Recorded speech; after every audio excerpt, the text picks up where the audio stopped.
I grew up in a house where every wall whispered secrets. Most kids have photo albums filled with baby pictures. I didn't. My parents always said the camera broke when I was born. That excuse worked when I was little, but by 16, it felt like a lie. One night, I proved it.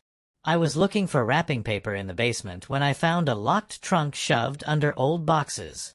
Inside were dusty papers, faded hospital bracelets, and a photograph of 6 cribs lined up in a row. 5 of them had names written neatly on white cards: Lily, Emma, Daniel, Noah, and Grace. The 6th crib had my name, but it was crossed out in thick black marker. That was the first moment I realized I wasn't supposed to exist. The more I searched, the stranger it got. In the trunk, I found insurance documents that made no sense. They listed 5 children born on the same date, but not 6. There was no mention of me. No birth certificate. No hospital record. Nothing.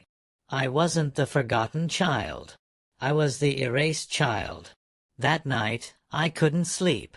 I stared at the ceiling, asking myself the same question over and over. Why would my own parents try to erase me? The next day, I tested something. At breakfast, I casually asked Mom about the old hospital we were born in. She froze mid-bite. Dad shot her a look, sharp enough to cut glass. Then she smiled and said, "Oh honey, they tore it down years ago." But I'd already checked. The building still stood, abandoned on the edge of town. That was when I knew I wasn't crazy. Something was being hidden from me. 2 nights later, when my parents were asleep, I biked across town to the hospital. The windows were shattered, weeds growing through the cracks. Inside, it smelled like mildew and dust. My flashlight beam caught peeling wallpaper, old wheelchairs, and empty bassinets. In a filing cabinet, I found a box of birth logs from my year. My siblings' names were there. Mine wasn't. But I found something worse. At the bottom of the box was a single file marked Subject 6. Inside was a medical chart. My medical chart. Notes. About blood type. Tissue compatibility. Surgical viability. The words that froze my blood. Backup donor. I staggered back, dropping the file. The word echoed in my head. Backup donor. That was why my crib had been crossed out. I wasn't supposed to be a child. I was supposed to be spare parts. For my siblings. I wanted to run home and scream at my parents. But then I thought about the look on Mom's face when I asked about the hospital. That cold flicker in her eyes. If they'd hidden me for 16 years, what else were they willing to do? Over the next week, I watched them carefully. Dad always checked his phone 3 times before leaving for work. Mom hummed the same tune while cooking, the same tune she hummed when she drew blood at the hospital in those notes. Routine. Predictable. Calculated. They thought they'd raised an obedient ghost in the basement of their lies. But I was awake now. And I was done being invisible. I confided in my sister Lily one night. She froze when I told her about Subject 6. Her eyes filled with tears. "We always knew something was wrong," she whispered. "Mom and Dad said you were different. That you had to stay quiet about things."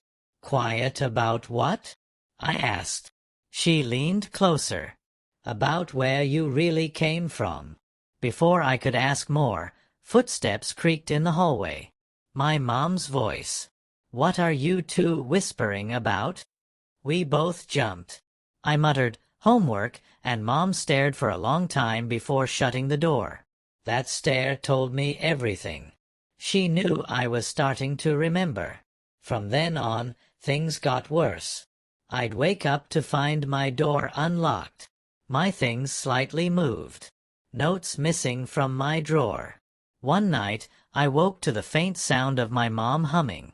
She was standing in the hallway, holding a medical kit, just watching my door. I couldn't take it anymore. I packed a old backpack, stuffed the Subject 6 file into it, and decided to run. But I never made it out. Because when I crept down the stairs, I heard voices in the kitchen. My parents, whispering. Dad said, "The donor's strong. 16 years of good health.